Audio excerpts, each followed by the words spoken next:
ನಿನ್ನೆ ನಾನು ಸೈಕಲ್ನಲ್ಲಿ ward rounds ಮಾಡೋ ಸಂದರ್ಭದಲ್ಲಿ ಇಲ್ಲಿ ಕಾಮಗಾರಿಯ ನಡೀತಾ ಇರೋದನ್ನ ನೋಡ್ಲಿಕ್ಕೆ ಬಂದಿದ್ದೆ. ಸಾರ್ವಜನಿಕರ ದೂರಿನ ಮೇರೆಗೆ ನಮ್ದು ಇನ್ನೂ ರಸ್ತೆ ಆಗಿಲ್ಲ ಅಂತ. ಇದು ಕಳೆದ 2 ವರ್ಷದಿಂದ ಗುದ್ಲಿ ಪೂಜೆ ಆಗಿರ್ತಕ್ಕಂಥ 2024 ನವೆಂಬರ್ ತಿಂಗಳಲ್ಲಿ ಗುದ್ಲಿ ಪೂಜೆ ಆಗಿತ್ತು.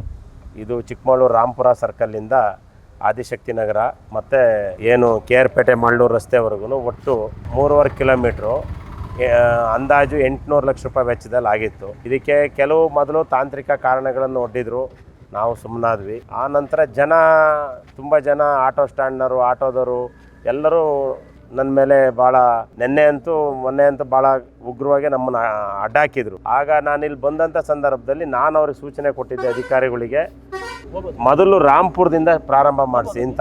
ಕಾರಣ ಏನು ಅಂತ ಹೇಳಿದ್ರೆ, ಇಲ್ಲಿ ರಾಂಪುರ ಆದಿಶಕ್ತಿ ನಗರ ಹೆಚ್ಚು ಮನೆಗಳಿರ್ತಕ್ಕಂಥ ಜಾಗ. ಹಾಗಾಗಿ ಇಲ್ಲಿ ಪ್ರಾರಂಭ ಮಾಡ್ದಲೇ ಅವರು ಆ ಭಾಗದಿಂದ ಪ್ರಾರಂಭ ಮಾಡಿದ್ರು. KR ಪೇಟೆ ಮಳ್ಳೂರು ಭಾಗ ಎಂಡಿಂದ ಮಾಡಿದ್ರು. ಹಾಗಾಗಿ ನಾನು ಅವರಿಗೆ ನಿನ್ನೆ ಯಾವತ್ತೂ ನಾನು ಆ ರೀತಿ ಎಕ್ಸೈಟ್ ಆಗಲ್ಲ. ಆದರೆ ಇಲ್ಲಿ ಜನಗಳ ಒತ್ತಡ, ಜನಗಳು ನನ್ನ ಮೇಲೆ ಎಷ್ಟು ಒತ್ತಡ ಇತ್ತು ಕಳೆದ 1.5 ವರ್ಷದಿಂದ ಅಂದರೆ, ನಾನಿಲ್ಲಿ ಯಾವ್ದಾರ ಮದುವೆ ದೇವಸ್ಥಾನ ಫಂಕ್ಷನಿಗೆ ಬರೋಂಗಿರಲಿಲ್ಲ. ಮತ್ತು ಮೆಡಿಕಲ್ ಕಾಲೇಜಿಗೆ ಹೋದರೆ ಅಲ್ಲಿನ ವಿದ್ಯಾರ್ಥಿಗಳು ಮುತ್ತಾಕಂತ ಇದ್ರು, ನಮಗೊಂದು ರಸ್ತೆ ಸರಿ ಇಲ್ಲ ಅಂತ.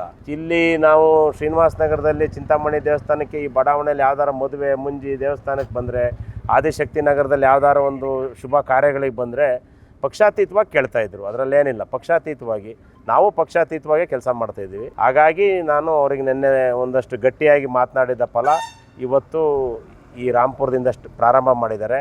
ಮತ್ತು ಎಕ್ಸಿಕ್ಯೂಟಿವ್ ಇಂಜಿನಿಯರ್ ದಿವಾಕರನ್ನು ಕರೆಸಿದ್ದೇನೆ.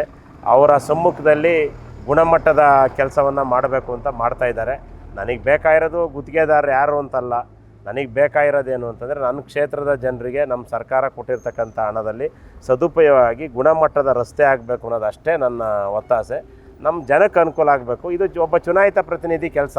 ಇವತ್ತು ಹಿಂದೆ ಬೇರೆ ಶಾಸಕರಿದ್ರು, ಇವತ್ತು ನಾನಿದ್ದೀನಿ, ನಾಳೆ ಇನ್ನೊಬ್ಬರು ಬರ್ಬೋದು.